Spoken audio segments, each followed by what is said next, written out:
গত আখ মাড়াই মৌসুমে কৃষকদের কাছ থেকে প্রায় ৪০ কোটি টাকার ১,২১,৫০০ মেট্রিক টন আখ ক্রয় করে নাটোর চিনিকল। তবে কৃষকদের ঋণ বাবদ ৬,৫৩,০০,০০০ টাকা পরিশোধ করলেও বাকি টাকা এখনও বকেয়া। এ অবস্থায় টাকার অভাবে জমিতে নতুন মৌসুমের আখের পরিচর্যা করতে পারছেন না কৃষকরা।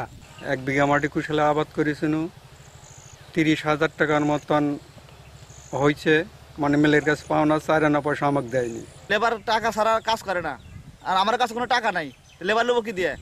আবার সার মিলে থেকে সার গেলে করছে সার নাই, টাকা চাইতে গেলে আজ দিচ্ছে না, আজ দেবো কাল দেবো, খালি ঘুরাচ্ছে আমাদের। অন্যদিকে চিনিকলের কর্মকর্তা কর্মচারীরা বেতন পাচ্ছেন না গত ৩ মাস ধরে। এ অবস্থায় অত্যন্ত মানবেতর জীবনযাপন করছেন তারা।